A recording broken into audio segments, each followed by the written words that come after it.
I had just finished my shift at the auto shop when I saw the group text light up. My wife, Melissa, had written, "We're all set for tonight, 7 p.m. at Vincenzo's." There were heart emojis. My daughter Emma replying, "Can't wait," and even my son Tyler sending his usual sarcastic thumbs up. But there was one thing missing: my name. I scrolled up, down, checked again. No one had tagged me. No one had said, "Happy birthday, Dad." No one had even asked if I was coming. I thought it had to be some kind of surprise. Maybe they were trying to throw me off. Melissa was always terrible at keeping secrets. She'd leave receipts in plain sight, or whisper too loudly on the phone. So I told myself, maybe this was her way of pretending nothing's happening. At home, the lights were off. My own house looked like a stranger's place. The dining table was clear, no cake, no cards, not even the faint smell of candles. I showered, put on my blue button-up, the one Melissa said made my eyes look less tired, and drove to Vincenzo's. The parking lot was full. I could see them through the restaurant window before I even went inside. My wife, my 2 kids, her sister, and her husband, all laughing, glasses clinking, plates full. But there was no extra chair, no empty spot, not even a space at the end of the table. For a long moment I just stood there, my breath fogging up the cold glass. The sound of their laughter carried through the wall, muffled but sharp. Melissa lifted her wine glass. They toasted to something. My daughter took a picture, and I realized it wasn't a surprise. It was just dinner, without me. I walked back to my truck, started the engine, and parked across the street. Close enough to see, far enough to stay invisible. The smell of gasoline mixed with garlic bread drifted through the air vents. I sat there, engine running, watching my family celebrate what was supposed to be my night. And for the first time in years, I felt something heavy shift inside me. Not sadness, not yet.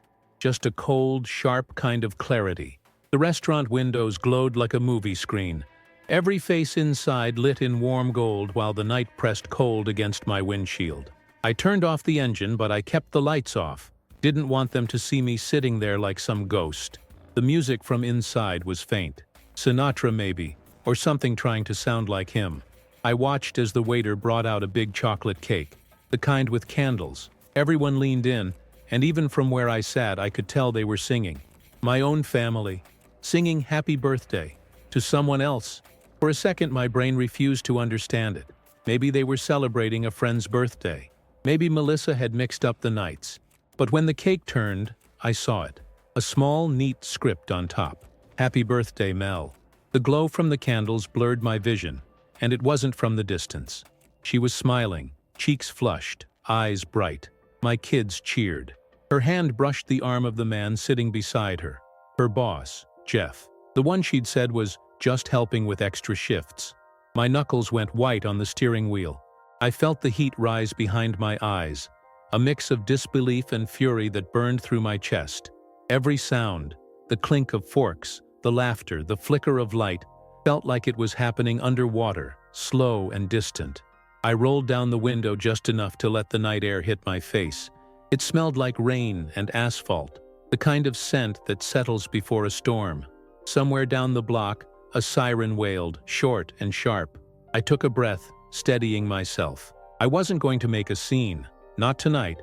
Instead, I took out my phone, opened the camera, zoomed in just enough to see them all clearly. Melissa's hand on Jeff's, Emma showing Tyler something on her phone, their whole little world without me. I hit record, not out of spite, but proof. Proof for when my own mind would try to convince me later that I imagined it, that I was overreacting, that it wasn't betrayal, just bad timing. But deep down, I already knew. The waiter poured champagne into their glasses. Melissa raised hers high, laughing at something Jeff whispered. The sight made my stomach twist. I turned the key, started the engine again, but didn't move. I just sat there in the half-dark, headlights reflecting off the glass like 2 hollow eyes staring back at me. And I realized, maybe they hadn't forgotten me. Maybe they'd already replaced me. I drove aimlessly for hours that night, letting the streets guide me more than my own thoughts. Every turn of the wheel felt automatic, my mind stuck replaying that image. Melissa's hand resting on Jeff's like it belonged there. My phone buzzed a few times in my pocket, but I didn't look. I didn't need to. I knew it wouldn't be her. Probably some auto shop reminder or a junk text. The kind that fills silence when your life's gone quiet. When I finally parked, it was near the pier. The kind of place where the wind smells like salt and old wood, where the ocean swallows the noise of the world. I sat on a bench and tried to piece together how we'd gotten there. Melissa and I had been married 22 years. We built a life from scratch, from broken-down cars and cheap apartments to a modest house in a decent neighborhood. I thought we were a team. Lately, though, I'd felt her pulling away. Longer hours at work, cold dinners left on the stove, the quiet that fills a home when love runs out, but no one says it. The sky started to lighten, a dull gray spreading over the water. I hadn't slept, but I didn't feel tired, just hollow. I thought about my kids, about how I'd missed so much chasing bills and overtime, trying to give them things I never had. Maybe that's where I went wrong. Maybe they saw me as the provider, not the person. Somewhere between fixing cars and paying mortgages, I stopped being seen. When I got home, the house still smelled like her perfume. Sweet, heavy, expensive. There were 2 glasses in the sink, lipstick on one. The bed was neatly made, but the sheets on her side were wrinkled. She must have come home late, slipped in after I left. I stood in the doorway for a while, staring at that side of the bed, thinking about all the times I'd reached for her hand in the dark and found only air. I showered, changed, and sat in the kitchen as sunlight crept through the blinds. I thought about calling her, about asking the questions I already knew the answers to, but something inside me stopped. Instead, I opened my laptop, pulled up my bank account, and started transferring money, just enough to clear my own name. I didn't know what came next, but I knew one thing. I wasn't going to beg for a seat at a table that was never meant for me. That morning, as I sipped cold coffee, I made a quiet promise to myself. I wasn't going to disappear, not like they expected me to.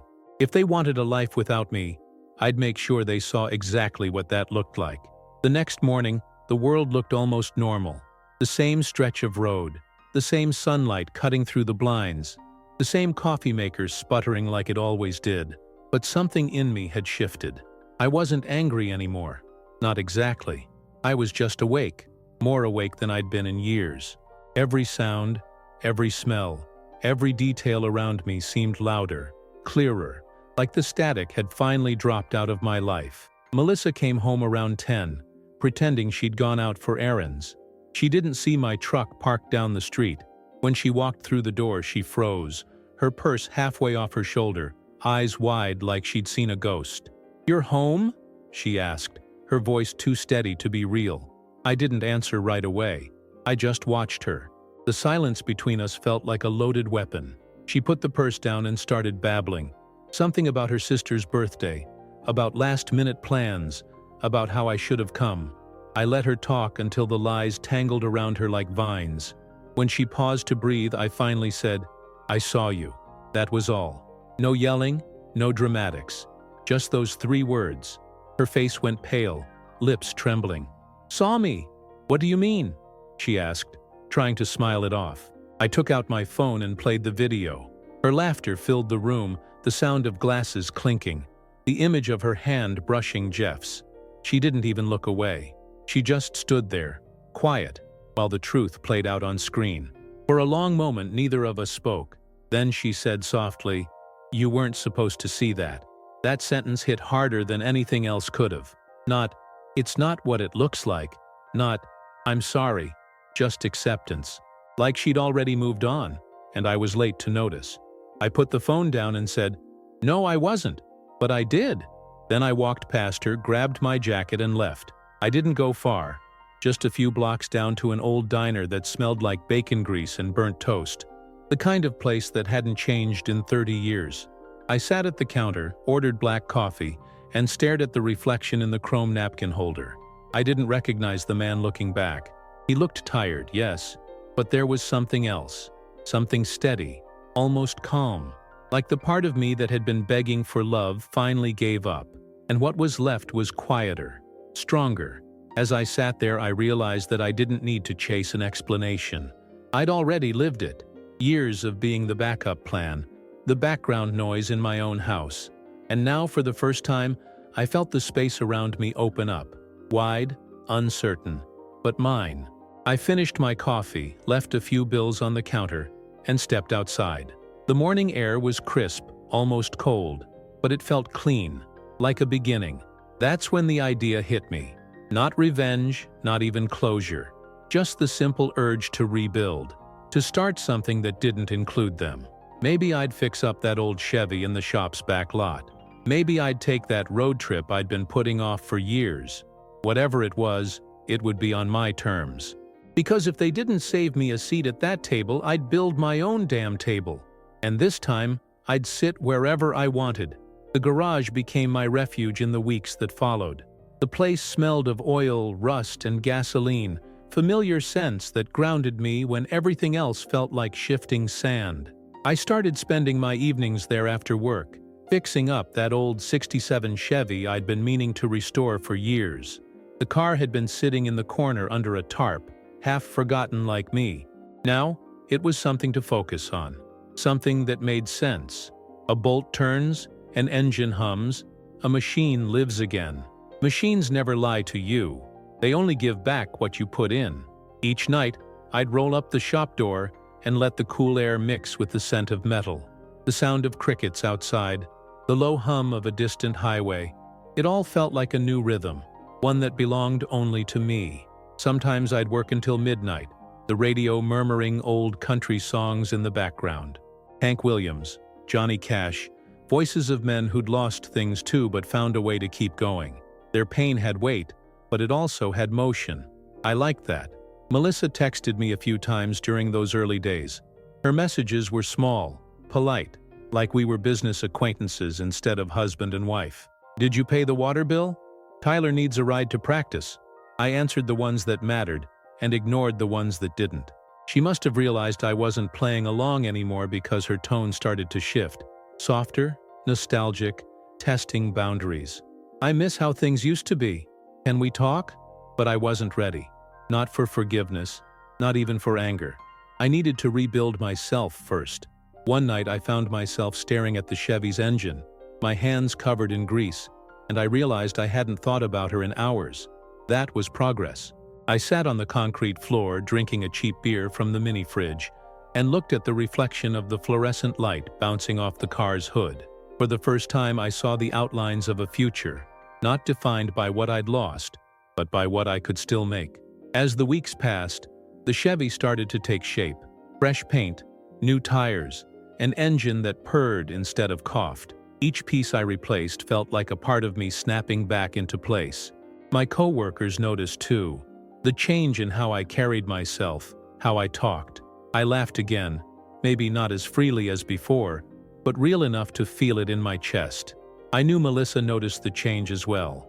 One evening, she came by the shop standing in the doorway with that same perfume that used to make me weak. "You look good," she said. I wiped my hands on a rag and looked at her for a long second before answering, "Yeah, guess I finally started taking care of the things that matter." Yay, she looked around, at the car, the tools, the solitude, and smiled like she was trying to place herself somewhere in it. But I didn't offer her a seat. Not this time. Because the truth was simple. I didn't need saving anymore. I was already doing that myself. It had been almost 2 months since that night at Vincenzo's. The days had started to settle into a rhythm that was mine alone. Work, the garage, the Chevy, a quiet dinner at home. I'd stopped expecting noise when I walked through the door. The silence wasn't heavy anymore. It was peaceful. I could hear my own thoughts again. I could breathe. Still, some nights, I'd catch myself driving past that restaurant, slowing down just enough to see the warm glow of its windows. I didn't know why.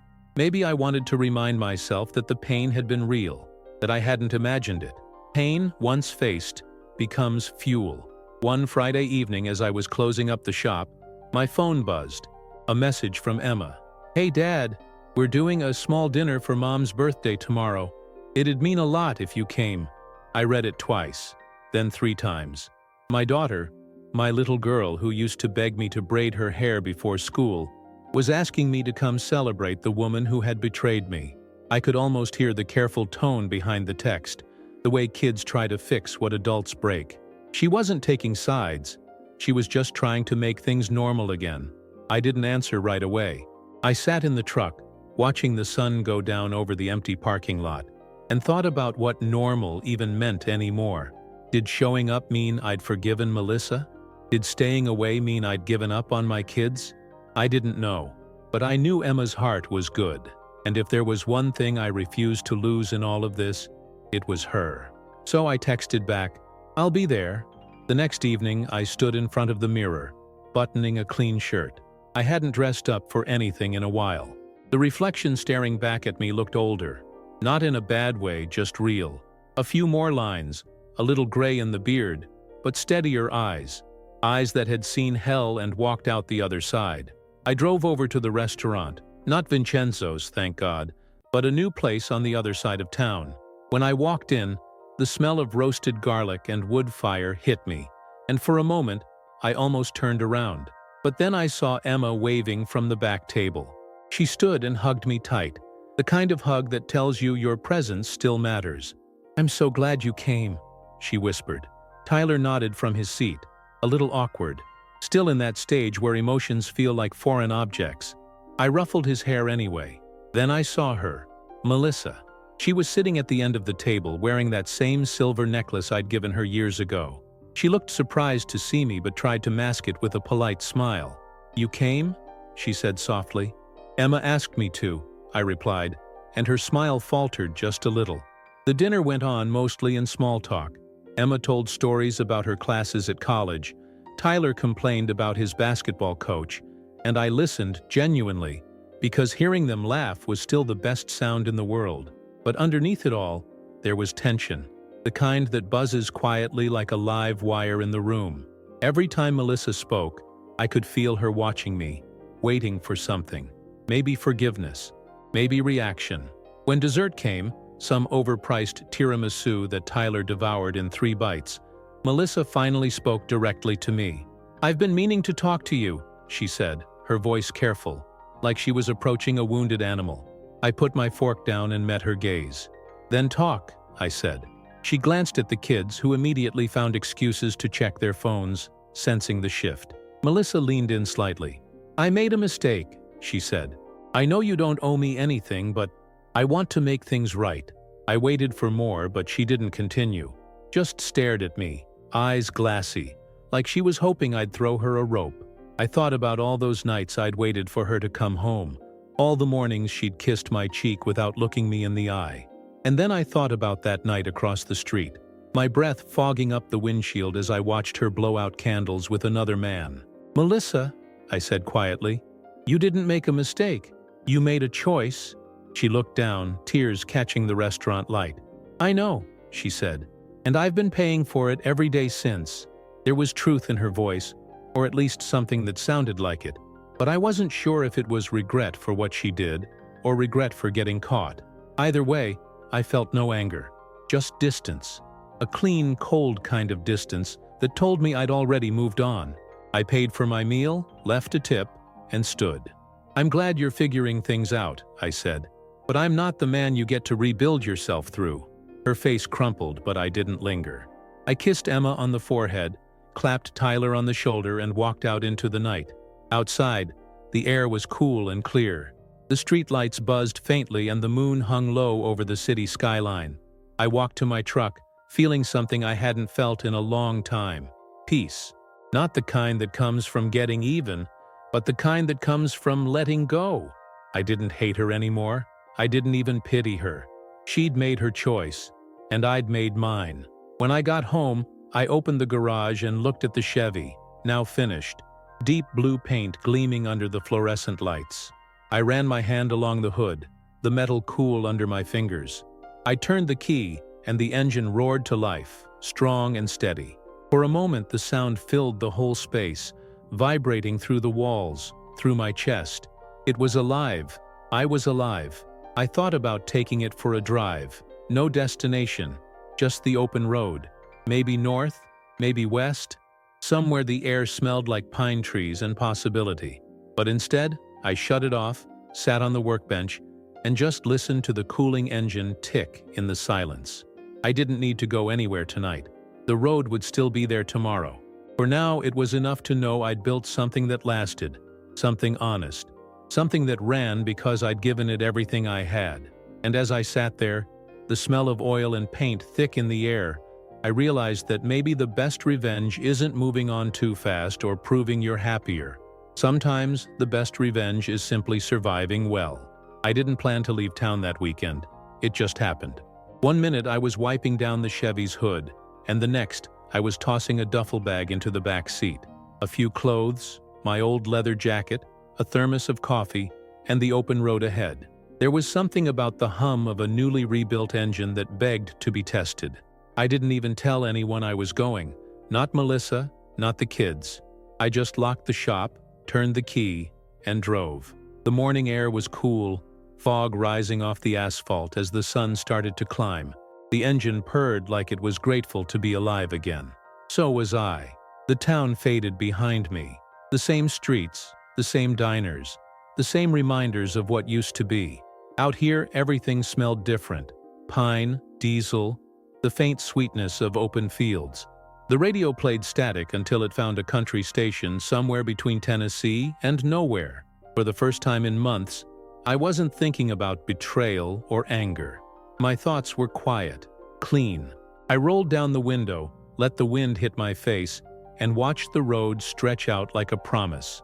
I passed small towns with names I'd never heard of, gas stations with flickering signs, motels advertising free cable like it still meant something.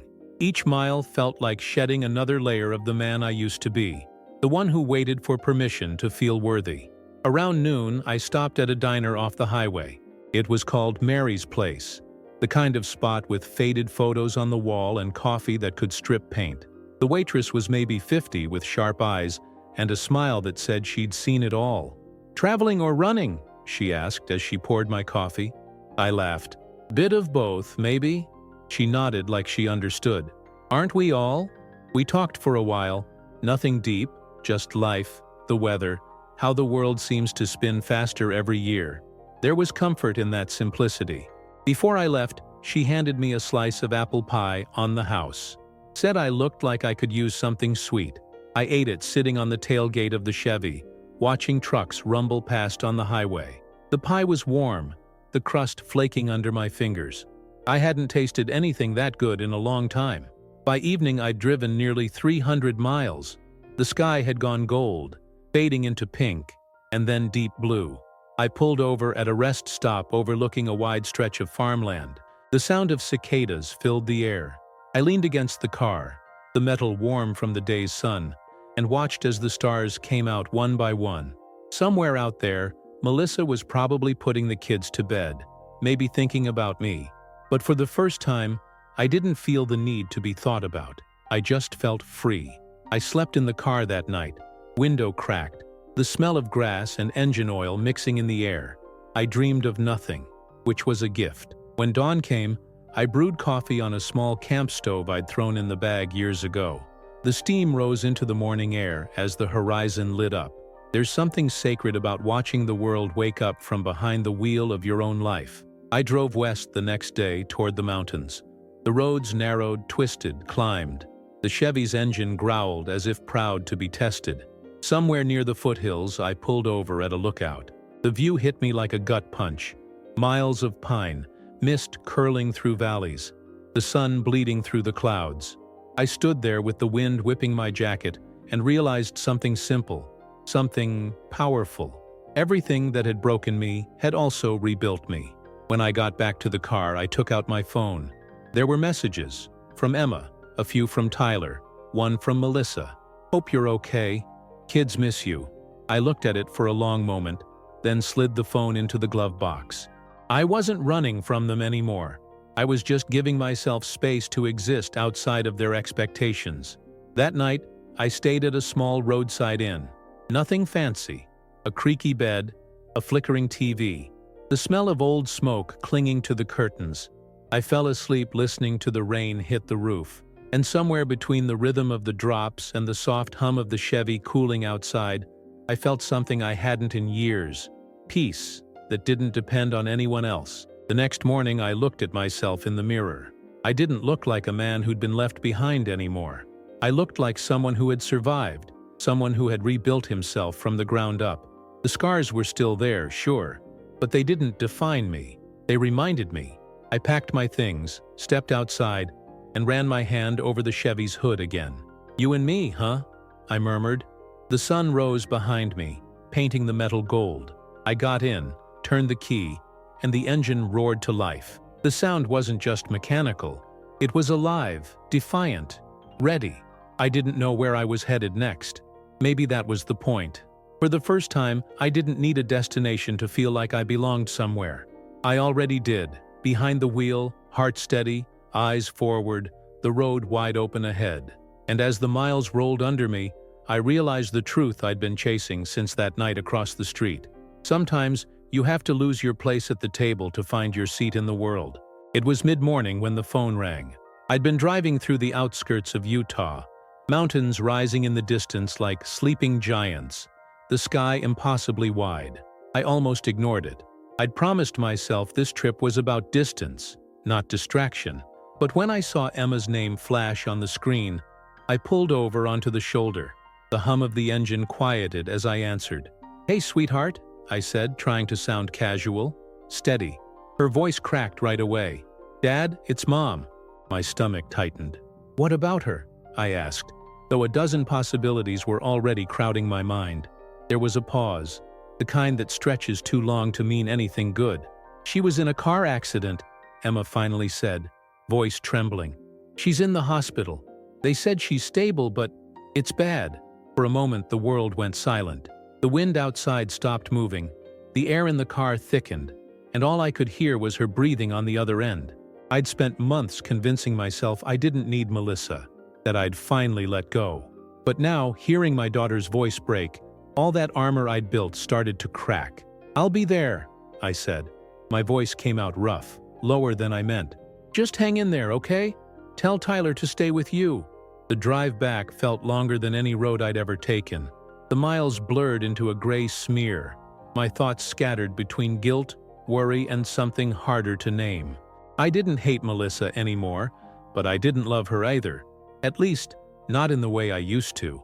What I felt was complicated, tangled in years of shared life and unfinished goodbyes. Still, the idea of her lying in some hospital bed, fragile and silent, made my chest ache in a way I wasn't ready for. By the time I reached the hospital, it was dusk. The parking lot lights buzzed, throwing pale halos on the asphalt. I saw Emma and Tyler near the entrance, both looking smaller than I remembered. When Emma saw me, she ran straight into my arms, her face buried against my chest. "She asked for you," she said through her tears. "She keeps asking if you're coming." I didn't know what to say. I just nodded and walked inside. The smell of antiseptic hit me like a wave. The halls were too white, too clean, the kind of place where time feels like it's been scrubbed away. When I reached her room, I paused at the door. Melissa looked nothing like the woman I'd left behind. Her face was pale, bruised along one cheek, her arm wrapped in gauze. Machines beeped softly beside her, steady and rhythmic. She opened her eyes when she heard me step in. "You came," she whispered, the words thin and frayed. "I did," I said, pulling a chair beside the bed. For a while I just sat there, listening to the machines breathe for her. I didn't reach for her hand. I wasn't sure if it was right, or if it would even help. She looked at me with a weak smile. "I didn't think you'd want to see me again." "I didn't," I admitted. But Emma called, and that was enough. She nodded slowly, like she understood more than she could say. Silence settled between us. Not angry this time, just full of things that didn't need words. After a while, she said, "I've been thinking about that night, about all of it. I know I can't fix what I did, but if something had happened to me without saying I was sorry." Her voice trailed off. "You don't owe me anything," I said softly. "Not anymore." Tears welled in her eyes. "Maybe not, but I owe it to the man who never stopped showing up. You didn't deserve what I did to you." That hit me harder than I expected. There was no defense left in her voice, no excuses. Just honesty, the kind that comes when life finally strips everything else away. I leaned back in the chair, exhaling. I don't know if I can forgive you, I said, but I don't hate you anymore. Maybe that's something. She smiled weakly. It's everything. The nurse came in then, checking her vitals, telling me visiting hours were almost over. I stood, unsure what to do next. She reached for my hand, and for a moment I let her hold it. Her grip was soft but trembling, the kind of touch that remembers and regrets at the same time. Thank you, she whispered. I just nodded. Outside, the night air was cold, sharp enough to sting my lungs. Emma and Tyler were sitting on a bench watching the dark sky. She's going to be okay, I told them, and they both exhaled, relief washing over their faces. Can we go see her tomorrow? Tyler asked. Yeah, I said. We'll go together. I drove home that night with the windows down, the wind cutting through the silence. I thought about how strange life was, how it could tear you apart and still leave room for grace. I didn't know what Melissa's recovery would mean for any of us, or if forgiveness was ever really possible. But as I pulled into the driveway, I realized that maybe this wasn't about her at all. Maybe it was about learning that sometimes, when life hands you back the people who broke you, it's not to fix what happened. It's to see how far you've come since. I turned off the engine, sat there in the dark, and let that thought sink in. Then, for the first time in months, I walked inside my house and didn't feel like a stranger in it. I didn't sleep much that night. The house felt too still, the kind of quiet that amplifies every thought. I kept hearing the machines from the hospital, that steady beeping like a metronome counting down all the moments Melissa and I had wasted. I poured myself a glass of water and sat by the window watching the streetlights flicker outside. Part of me wanted to shut it all out. The memories, the guilt, the pull of something like compassion. But another part, smaller and softer, whispered that maybe this was what healing looked like. Not the absence of pain, but learning to carry it differently. By morning, I'd already decided to go back. Not for her, not really, for the kids. I wanted them to see that strength doesn't always mean turning away. Sometimes it means showing up even when you'd rather run. I stopped by a small bakery on the way to the hospital, the kind Melissa used to love. I didn't know what she could eat, so I just grabbed her favorite, lemon scones. The lady behind the counter smiled as she bagged them up. For someone special? She asked. I hesitated, then nodded. Something like that. When I got to the hospital, Emma was already there, reading by the window, her hair tied back like her mom used to do. She's been asking if you'd come, she said, looking up. She's better today. I nodded and stepped inside the room. Melissa looked stronger, color returning to her cheeks. Her arm was still bandaged, but her eyes were clearer. You brought coffee, she said with a faint smile when she saw the cup in my hand. And scones, I replied, setting them down on the tray. Didn't know if you were up for it. She laughed quietly, then winced. Still hurts when I breathe, she said. But it's a good reminder that I'm still here. I sat down beside her. The air between us wasn't as heavy as before. You remember the last time you brought me these? She asked. After Emma was born. You stayed up 3 nights straight, changing diapers and burning toast. I chuckled, surprised at the memory. You yelled at me because I bought the wrong kind of baby wipes. Her smile softened. And you still went back to get the right ones. For a moment, the years peeled away, and we were just 2 people who had once loved each other fiercely. There was a time we'd been inseparable, partners in every sense of the word. Somewhere along the way, the noise of life drowned out what mattered. We both let it. Maybe her betrayal wasn't the beginning of the end. Maybe it was just the final symptom of something we'd been ignoring for too long. I keep thinking about how things went wrong, she said, her voice quiet. It wasn't just what I did, was it? I shook my head. No, it never is. But that doesn't excuse it either. She nodded, tears glinting in her eyes. I know. I wish I could take it back. I leaned forward, elbows on my knees, and looked at her. You can't. None of us can. But maybe we can stop letting it define everything that comes after. Her eyes met mine, searching, almost hopeful. Do you think that's possible? I don't know, I said honestly. But I think we can try to make peace with what's left. The door opened then, and Emma walked in with 2 coffees. Thought you guys could use these, she said, smiling. Her eyes flicked between us, cautious but relieved. I could see the tension in her shoulders ease a little. Maybe this was what she'd been hoping for.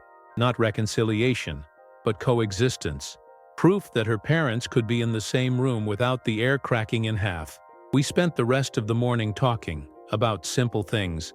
Tyler's grades, Emma's internship, how the garage was doing. It felt almost normal.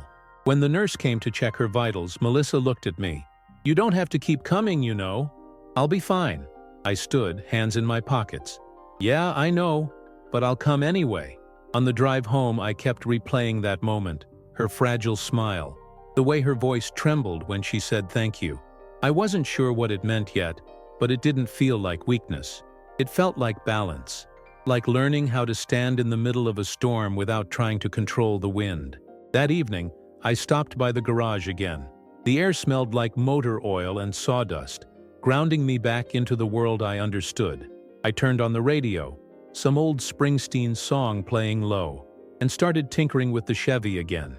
The sound of the wrench clicking against metal was almost therapeutic. I thought about Melissa's words, about how things had gone wrong long before the affair, and I realized she wasn't wrong. I'd spent years trying to fix everything but us. Cars, bills, problems, anything that kept me too busy to notice what was falling apart at home. Forgiveness wasn't going to come all at once. It wasn't even guaranteed, but I understood now that it wasn't for her anyway. It was for me. Carrying anger was like holding hot metal. It only burns the one who refuses to drop it. And I'd been burned enough. As the night deepened, I sat on the concrete floor beside the Chevy, a cold beer in hand, the hum of the cooling engine filling the silence. Outside, the wind shifted, carrying the faint smell of rain. I thought about tomorrow, visiting Melissa again, maybe bringing Tyler this time. About calling Emma, telling her how proud I was of her strength.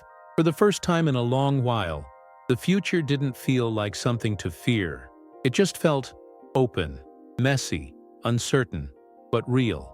I looked at the car, the same machine that had carried me through the worst of it, and smiled to myself. Life, I realized, is a lot like rebuilding an engine. You strip it down to nothing, piece by piece, clean out the damage, replace what's broken, and put it back together. It never runs exactly the same as before, but sometimes, if you're patient enough, it runs even better. And that night, as the rain began to fall outside, I decided that maybe, just maybe, forgiveness was the sound of the engine turning over again. The rain hadn't stopped all night. By morning, the air smelled like wet pavement and engine grease, a mix that clung to everything in the garage. I sat there in my work chair, hands wrapped around a mug of lukewarm coffee, watching the water drip rhythmically from the edge of the roof. The radio played some old Eagles tune, soft enough to get lost in the sound of the rain. I'd been thinking about Melissa all morning, not out of longing, but reflection. It's strange how time changes the texture of pain. What once felt unbearable now just felt quiet. When I drove to the hospital that afternoon, the sky was still gray, streaks of light breaking through the clouds. I stopped at a florist on the way and picked up a small bunch of lilies. Not roses, not anything romantic, just something clean, simple. The woman behind the counter smiled at me. "For someone recovering?" she asked. "Yeah," I said. "Someone who's learning how to stand again." She nodded like she understood. When I arrived, Tyler was in the room, sprawled across the chair with his headphones in. He looked up when I walked in and gave me a quick nod. The quiet acknowledgement of a teenage boy who says more with silence than words. Melissa was sitting up, reading a paperback, her hair pulled back loosely. The bruises had started to fade, but the fragility in her posture was still there. "You didn't have to bring those," she said, glancing at the flowers. "I know," I said, setting them on the nightstand. "But they reminded me of better times." She smiled faintly, her eyes soft but cautious. "You've been coming a lot," she said. "You don't have to keep doing that. I don't want to confuse things." "I'm not confused," I said simply. "This isn't about us getting back together. It's about our family still being one, even if it looks different now." Her eyes shimmered for a second before she looked away. "You always did have a way of saying the hard things simply," she said. I smiled a little. Years of practice. We talked for a while about the kids, the doctors, her physical therapy. Small things, manageable things. But beneath the surface, There was a current of something unspoken, the weight of years and choices, of what forgiveness might mean if it didn't lead to reconciliation. There was no romance in it, no false hope, just two people sitting in the ruins of what used to be, trying to build something new out of the pieces. When I left the room, Tyler followed me out. "Dad," he said quietly, "are you and Mom gonna fix it?" I stopped in the hallway, the sound of footsteps echoing behind us. "No," I said after a moment, "but that's okay. Some things aren't meant to go back to what they were. We just learn to make peace with the version that's left." He frowned like he wanted to understand more than he could. "You still love her?" he asked. I looked at him, my son, taller than I remembered, trying to decode adult pain through a child's lens. "In a way," I said, "but it's not the kind that keeps you waiting. It's the kind that lets you wish someone well and still walk your own way." He nodded slowly, taking it in. "That's hard," he said. "Yeah," I replied. "Most real things are." That night I went back to the garage, the smell of rain still heavy in the air. I opened the big bay door and stood there watching the water ripple in the puddles outside. I thought about what I'd told Tyler, about peace, about love that doesn't demand to be kept. It was true. Love changes. It doesn't always die. Sometimes it just transforms into something quieter. I pulled out the Chevy, headlights cutting through the mist. The tires hissed against the wet asphalt as I drove through the empty streets. I didn't have a destination, just needed to move, to feel the world in motion again. The city lights blurred on the windshield, the radio humming low. I remembered the first time I'd driven this car after rebuilding it, how alive I'd felt, how much freedom there was in motion. That feeling came back now, but it wasn't escape anymore. It was presence. I drove out past the edge of town, where the road opened into fields, and the air smelled like wet grass and dirt. I parked on a hill overlooking the valley, the same spot I'd found on my road trip months before. The rain had stopped, but the clouds still hung low, soft and glowing under the moonlight. I sat on the hood of the car, the metal cool under me, and just breathed. Somewhere out there, Melissa was probably sleeping, the kids safe at home. Life hadn't gone the way I'd planned, but maybe it had gone the way it needed to. I'd lost a marriage, but I'd found myself. I'd been humiliated, but I'd rebuilt something no one could take, my own peace. And sitting there, watching the mist roll across the valley, I realized something I should have known years ago. Love isn't just who you share your table with. It's who you become when no one saves you a seat. My phone buzzed beside me. A text from Emma. "Mom's getting discharged next week. We're planning a small dinner at home. You should come." I smiled. Maybe I would. Not because I owed anyone anything, but because I wanted to. Because being part of their world didn't have to mean losing myself again. I looked out at the road stretching below, the faint glimmer of headlights passing in the distance. The night was still, and the air had that scent of something beginning again. I took one last breath, slid off the hood and got behind the wheel. The engine came alive beneath me, smooth and steady. As I drove back toward town, I realized forgiveness wasn't a finish line. It was a road, long, winding, imperfect. And for the first time in my life, I was okay just driving it, one honest mile at a time. By the time Melissa came home from the hospital, spring had started to push through the gray of winter. The trees along Maple Drive were just starting to bloom, their branches dotted with small white flowers.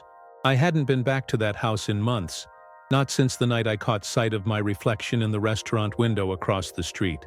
I parked my Chevy at the curb and just sat there for a moment, watching the lights flicker inside. Through the blinds, I could see movement, shadows of my kids setting the table, the faint outline of Melissa moving between rooms with that slow, deliberate rhythm of someone relearning normal. I almost didn't go in. I could have driven off, told them I got caught at work, pretended I'd forgotten, but I knew that wasn't who I wanted to be anymore. So I killed the engine, took a deep breath, and walked up the steps. Emma opened the door before I could knock. "You came," she said, smiling wide. She hugged me, the kind of hug that doesn't let you stay half present. "Wouldn't miss it," I said, my voice low, steady. The house smelled like roasted chicken and fresh bread. Simple, comforting. The same scent that used to fill the air on Sundays when things were still good between us. Tyler was setting out plates, pretending not to care but glancing up at me when he thought I wasn't looking. "Hey, Dad," he muttered. "Hey, Bud," I replied, ruffling his hair. Some things don't change, no matter what breaks in between. Then Melissa appeared. She looked tired but different, softer somehow, grounded. She wore a loose sweater, her arms still bandaged, her hair tucked behind one ear. "Hi," she said quietly, almost shyly. I nodded. "Hi." For a second neither of us knew what to do. Then she motioned toward the table. "Dinner's ready." We sat down together, the four of us, for the first time in what felt like a lifetime. The clatter of silverware, the sound of chairs scraping against the floor, the small talk about school and work filled the silence like patchwork over a frayed cloth. It wasn't perfect. It wasn't even comfortable at first. But it was real, and that was enough. At one point, Emma started laughing about something Tyler said, and Melissa joined in. A quiet, genuine laugh that startled me. It was the same laugh I used to hear years ago when we were still figuring out how to build a life from nothing. It didn't sting this time. It just reminded me that there had been good before the bad, that life had seasons, and maybe this was just another one. When dinner ended, Emma and Tyler disappeared into the living room, arguing over what movie to watch. I started to help clear the table, but Melissa shook her head. "Sit," she said. I hesitated, then did as she asked. She brought 2 cups of coffee to the table and set one in front of me. For a while we just sat there, the sound of the kids' laughter drifting in from the other room. "I didn't think we'd ever get here," she said finally, eyes on her cup. "Me neither," I admitted. She looked up, meeting my gaze. "I know I don't deserve forgiveness, but I want to thank you for showing up. For them, for this." I took a slow sip of coffee. "It's not about deserving," I said. "It's about doing what's right when it matters." Her eyes glistened. "Do you ever miss what we had?" I thought about that for a long moment before answering. "I miss who we were back then," I said. "Before the noise, before the distance. But we can't go back there, Melissa. And that's okay." She nodded, wiping at her cheek. "You really have changed," she said softly. I smiled faintly. I had to. The silence that followed wasn't uncomfortable. It felt like something had finally settled between us. Not reconciliation, not romance, but peace. The kind that lets 2 people share the same space without reopening old wounds. When I got up to leave later that night, the kids were asleep on the couch, a movie still playing quietly on the TV. Melissa walked me to the door. "Thank you for coming," she said. "They needed this." "So did I admitted. I stepped out onto the porch, the night air cool and clean. She stood in the doorway, the porch light washing her in soft gold. For a moment I saw her not as the woman who'd hurt me, but as the person I'd once built a life with. We'd both failed each other in different ways, and yet here we were, 2 people still trying to do right by what was left. I walked to my car, started the engine, and watched the house grow smaller in the rearview mirror. But this time, I didn't feel like I was leaving something behind. I felt like I was moving forward, towards something new, something honest. As I drove through the quiet streets, windows down, I thought about how strange healing is. It doesn't arrive with fireworks or grand gestures. Sometimes it's just a shared dinner, a quiet word, a steady breath. Sometimes it's forgiving without forgetting. And somewhere deep inside, I knew that was enough. Spring bled into summer faster than I expected. The days stretched longer, the air thick with the scent of cut grass and gasoline. Business at the garage picked up too. Folks bringing in their cars before long road trips, kids saving up for their first beat-up trucks. I liked the rhythm of it, the clang of tools, the hum of the radio, the slow satisfaction of fixing something with your hands. After everything that had fallen apart, this place still made sense. Machines were simple, people weren't. I'd fallen into a new kind of peace. Not the quiet of loneliness, but the calm that comes from purpose. I'd see Emma sometimes, dropping by after her classes, talking about internships and cities she wanted to move to. Tyler came by on weekends, helping me rotate tires or pretending to know what a carburetor was. Watching him grow into his own made me proud in a way that hit deep, steady, and humble. I wasn't the perfect father, I never would be, but I'd learned how to be present, and that mattered more than any apology ever could. Melissa called now and then. Her voice always sounded softer, careful. We didn't talk about the past anymore, just about the kids, about life. Sometimes she'd bring by a box of pastries for the shop, say a quiet hello, then leave. We never lingered in the doorway, never tried to make it more than it was. I respected that. Some chapters closed not with a bang, but with a nod. One afternoon, a customer came in, a woman named Claire. She was around my age, maybe a few years younger, wearing a denim jacket and that kind of easy smile people only have when they've already survived a few storms.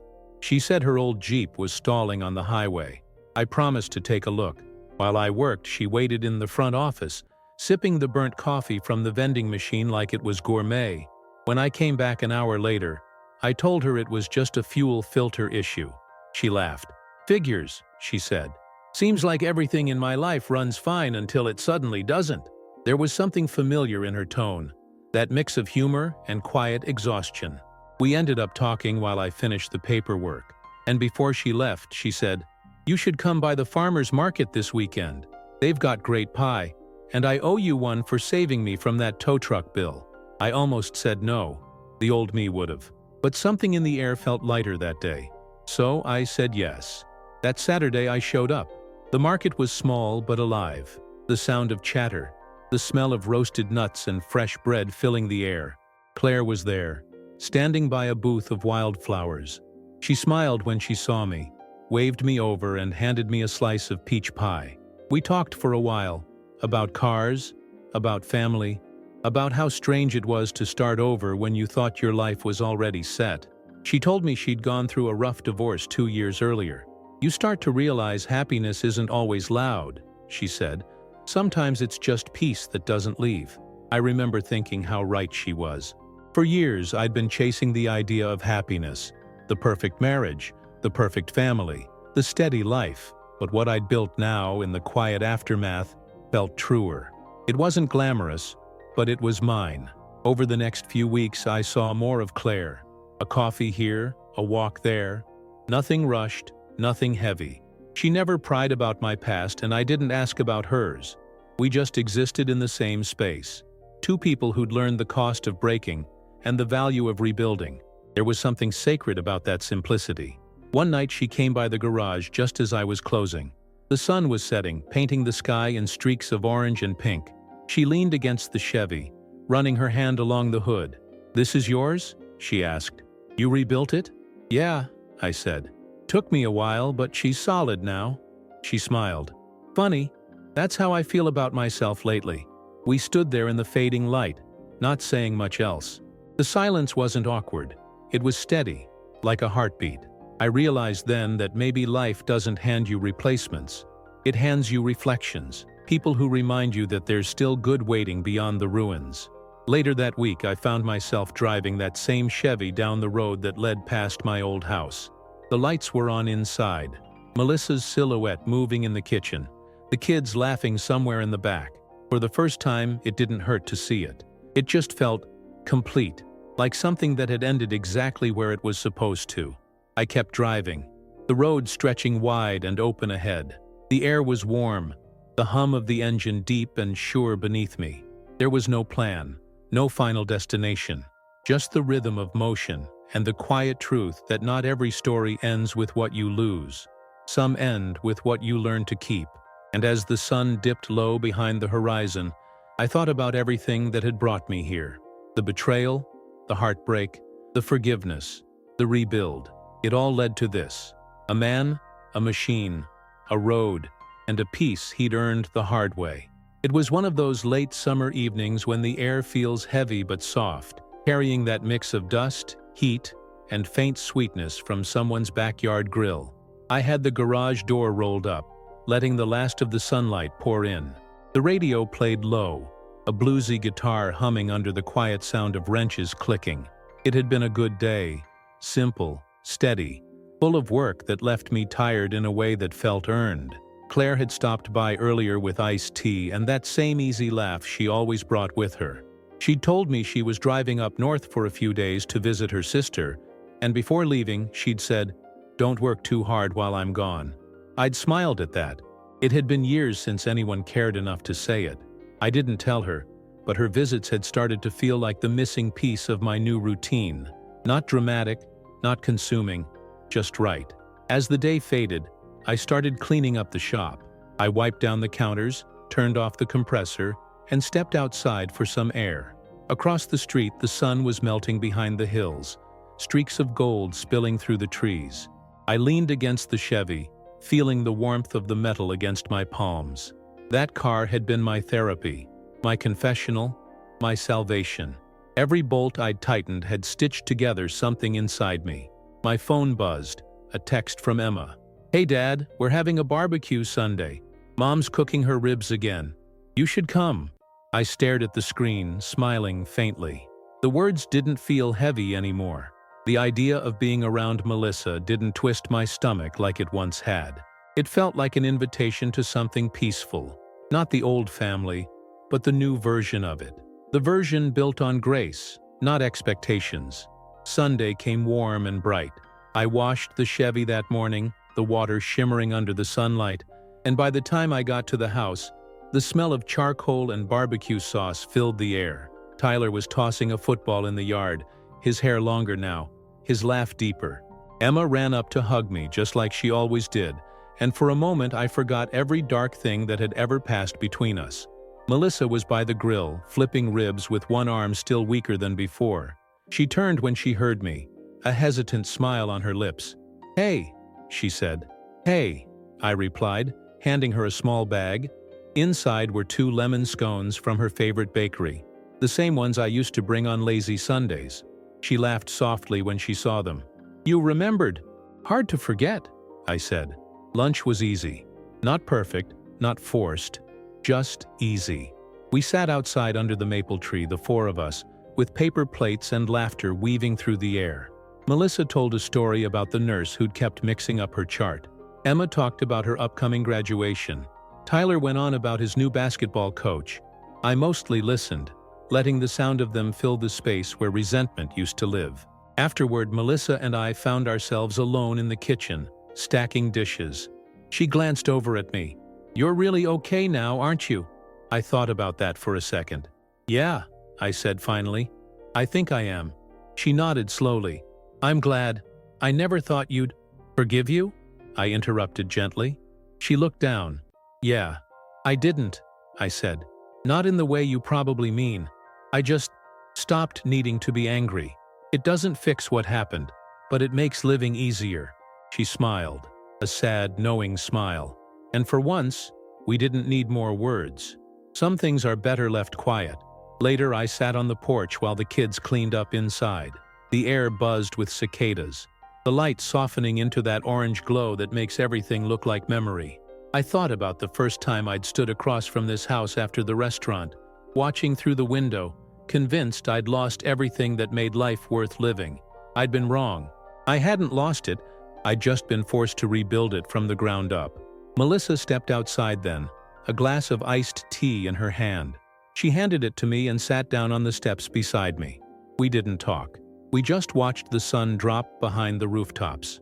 The years between us, all the hurt and distance, didn't feel like something to fix anymore, just something to respect, like scars you stop tracing after a while because you've already learned their shape.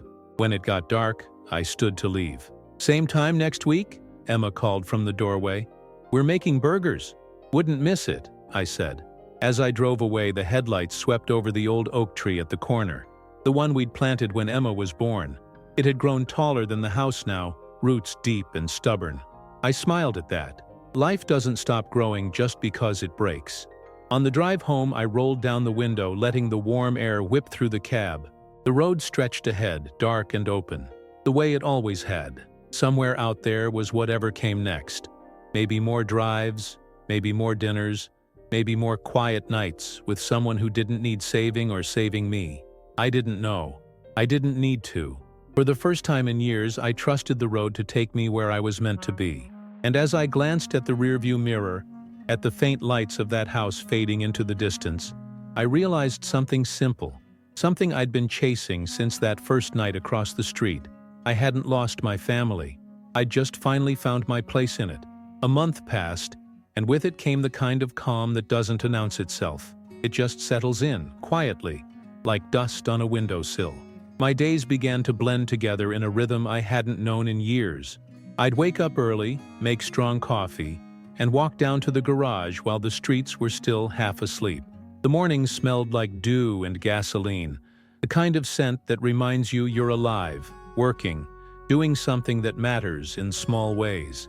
The shop had started to grow too. I'd hired a new kid, Marcus, barely 19, but quick with his hands and sharp with engines. Watching him reminded me of myself at that age, restless, hungry to build something but unsure what that something was. He asked questions, made mistakes, learned fast. Teaching him gave me a sense of purpose I hadn't realized I missed. It wasn't just about fixing cars anymore. It was about passing on a trade, a way of thinking, a kind of steadiness the world doesn't hand out easily anymore. One afternoon, as I was tightening a bolt under a pickup, I heard the shop door open. When I rolled out from under the truck, it was Claire standing there, her hair tied back, a paper bag in her hands. "Lunch," she said, smiling. "You'll forget to eat otherwise." She wasn't wrong. She handed me a sandwich and leaned against the workbench, her presence filling the room in an easy, quiet way. We ate together in the shade just outside the garage, the hum of cicadas in the background, the faint tang of oil and summer air around us. "You're different when you work," she said. "Grounded. Engines don't talk back," I said, half joking. She smiled. "Yeah, but they don't laugh either." That made me chuckle. Fair point. There was comfort in her company, a kind of companionship that didn't need labels or promises. Sometimes she'd drop by with lunch. Sometimes we'd grab coffee after I closed up shop. There was no script to it, no pressure, just two people choosing to show up. And in a world that had taught me how easily things can fall apart, that choice meant everything. A few nights later, I got a call from Emma. "Dad," she said, her voice full of that bright, unstoppable energy she always had. "Guess what? I got the internship in Chicago." I could hear the excitement, the pride. "That's amazing," I said. "You earned it." She paused. "I wouldn't have without you, you know. You taught me what it means to start over." Her words hit me harder than I expected. I swallowed the lump in my throat. "You did that yourself, sweetheart. I just watched." After we hung up, I sat in the quiet shop for a long time, thinking about how much had changed, how far we'd come, all of us. Melissa had found her rhythm again, working part-time at a design firm, her health improving.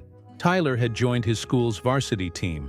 And me, I'd learned to live without waiting for the next heartbreak. The scars were still there, sure, but they didn't ache anymore. They were just proof that I'd survived what tried to bury me. That night, I took the Chevy out for a drive. The sky was clear, stars sharp enough to feel close. The road stretched wide and familiar, the hum of the engine steady under my hands. I drove without music, letting the sound of the tires and the night fill the space where my thoughts used to be too loud.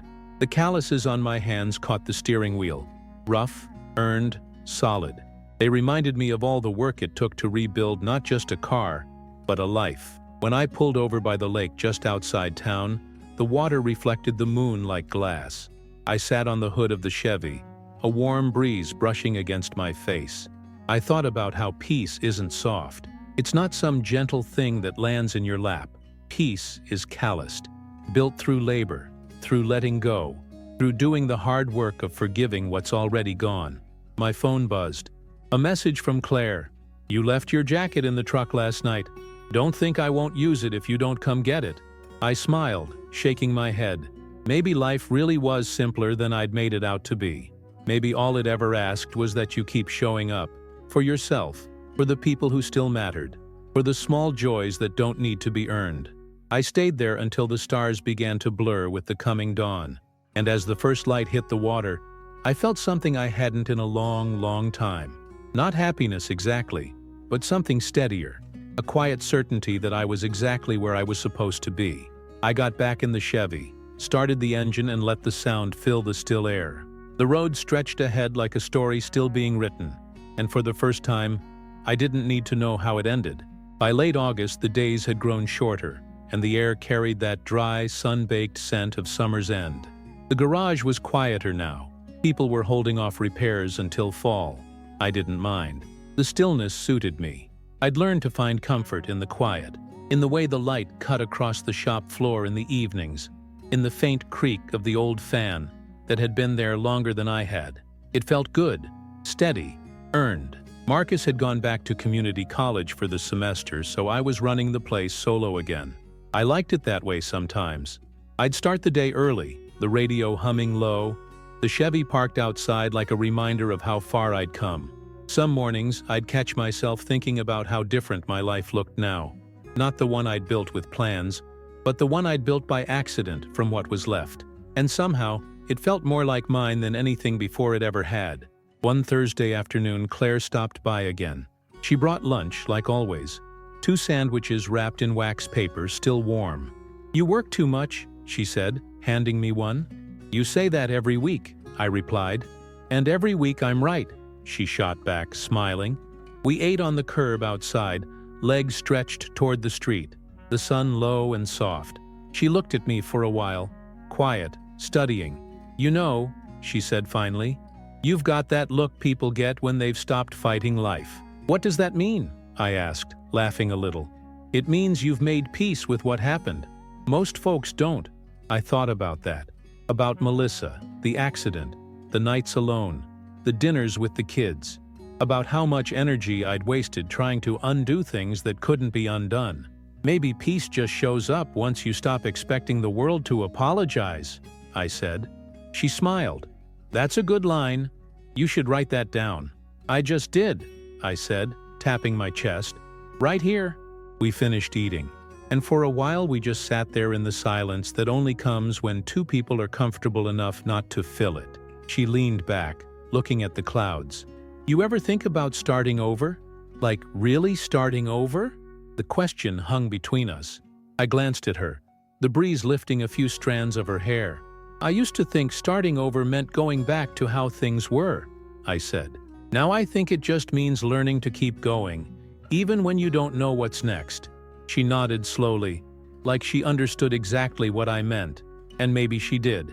That evening, after she left, I closed up the garage and took the long way home, through the back roads, where the air smelled like hay and rain-soaked dirt. I drove with the windows down, one arm hanging out the side, the other steady on the wheel. The world looked softer in the fading light, all gold edges and long shadows. I thought about my father, a man of few words, who used to say that the measure of a man isn't how much he keeps, but how well he rebuilds what breaks. I hadn't understood it then. I did now. I passed the diner I used to stop at after work in the old days. Mary's Place. The same neon sign still flickered in the window, the same chipped paint on the door frame. I pulled in on instinct. Inside it smelled like coffee and nostalgia. The waitress recognized me instantly. "Well, look who's back," she said. "Haven't seen you in a while." "Guess I got busy fixing things," I said. She smiled. "Looks like it worked." I sat at the counter and ordered the same thing as always, black coffee and a slice of pie.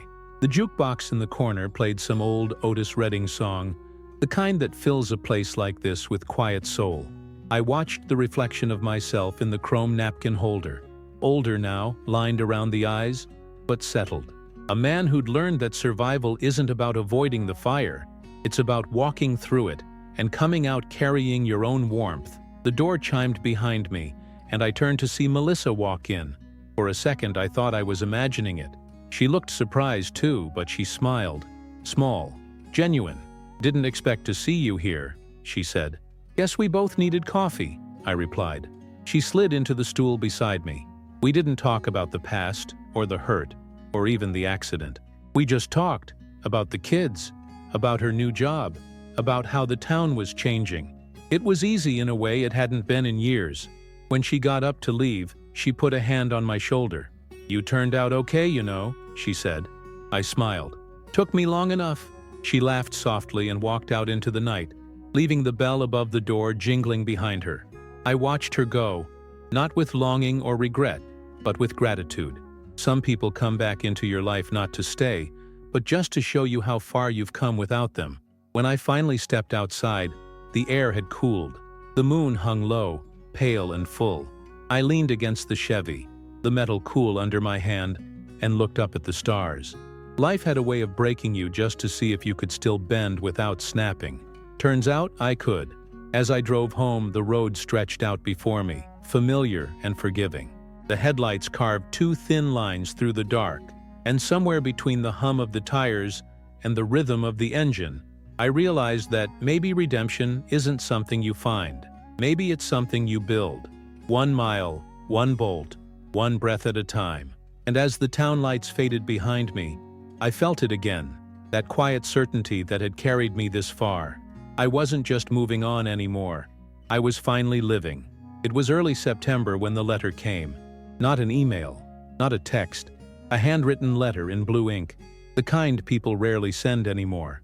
The envelope had Melissa's neat handwriting on it, the same looped M I'd once seen on love notes, grocery lists, and birthday cards. I sat at the kitchen table staring at it for a long time before opening it, feeling that odd mix of curiosity and something softer, like nostalgia brushing against the ribs. Inside, the letter was simple. "Tom, I've been meaning to say this in person, but I think it's better written. You deserve to know that I'm proud of you. Not because you forgave me, but because you didn't let what happened harden you. I see the way you are with the kids, the way you've rebuilt your life with quiet dignity. It reminds me of the man I fell in love with all those years ago, the one who believed in fixing things, even when they looked beyond repair. I'm not writing to ask for another chance. I just wanted to thank you for giving our family peace again, for showing our children what strength looks like. I hope one day you find someone who meets you where you are now, not where you were then. All my best, Melissa." When I finished reading, I sat back in the chair, the paper trembling slightly in my hands. It wasn't sadness I felt. It was closure. Real, unforced closure. The kind you don't get from apologies or grand gestures, but from time doing its quiet work. I folded the letter neatly and slid it into the drawer beside my keys. I didn't need to reply. Some things were meant to stay complete as they were. That weekend, Emma came home from college for a visit. She walked into the shop Saturday morning, sunglasses in her hair, that same bright energy she'd always had. "Wow," she said, looking around. "You've really made this place your kingdom. More like a second home," I said. Less talking, more oil stains. She laughed and hugged me tight. "Mom said she sent you something?" "She did," I said, and left it at that. Emma didn't ask more. She didn't need to. Kids know when a story's finished, even if their parents don't say it out loud. Later that afternoon, I took the Chevy out for a drive. The air was clear, the sky that endless shade of blue you only get before autumn arrives. I drove with no destination, passing through small towns and empty fields, windows down, radio low. Every sound, the engine's rumble, the tires on asphalt, the wind through the open cab, felt like part of a rhythm I'd finally learned to live by. I stopped at Mary's Place again, the same diner where I'd once sat alone with pie and pain.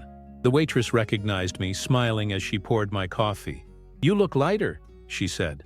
"I am," I said. "Guess life's running smoother these days." "Good," she said, tapping my mug. "You deserve smooth roads for a while." As I ate, I glanced at the booth across from me, the one I'd sat at that night, the night I thought everything was over. I remembered the man I'd been then, tired, hollow, angry, the kind of anger that comes from not being seen, from realizing too late that love doesn't always stay loyal. That man felt like a ghost now, still part of me, but distant. I'd carried him as long as I needed to. When I left the diner, the sun was beginning to set, casting long shadows across the parking lot. I got into the Chevy, turned the key, and the engine caught instantly. Smooth, warm, ready. As I drove toward the horizon, I thought about what Melissa had written, about the version of me she saw now. She was right. I had found my peace, not because of what she'd done or undone, but because I'd learned to sit with the empty chair and not need it filled. That night, Claire called. "You still owe me dinner," she said, her voice light through the speaker. "I remember," I said. "You picking the place?" "I was thinking Mary's," she laughed. "I like the sound of that waitress." I smiled, looking at the road stretching out ahead. "Then it's a date." When I pulled into the restaurant later that evening, Claire was already there, leaning against her Jeep, hair lit by the neon sign above the door. She waved when she saw me, that easy grin on her face. And in that simple, ordinary moment, it hit me how much had changed. Not in the world around me, but in me. Inside, the place was busy, full of chatter and clinking dishes. We found a booth by the window, the same spot I'd once sat alone. The same seat, but a different man. The conversation flowed effortlessly. Laughter, stories, quiet pauses that didn't need filling. Halfway through dessert, I caught my reflection in the glass. There was something steady in it now, something complete. As we finished, Claire looked out at the streetlights blinking on. "You ever think about how much can change in a year?" she asked. "Every day," I said. And when we left, I held the door open for her, letting the night air roll in, that cool, familiar scent of rain and asphalt. Across the street, headlights passed, the same kind of view I'd once had sitting in my truck, watching a life I thought had ended. Now it just felt like the view of a life beginning again. We stood beside our cars for a moment, neither in a hurry to leave. She looked up at me, her voice low. "You okay?" I smiled. A small, real smile. "Yeah, I finally am." She reached for my hand, and I didn't pull away. And as we stood there under the glow of the diner sign, the laughter and music spilling faintly through the door, I realized that maybe the world had never conspired to take my place at the table. It had only been waiting, patiently, for me to build one of my own. The night was quiet, the air warm, the future open. And for the first time in a long, long time, I took my seat. End of story.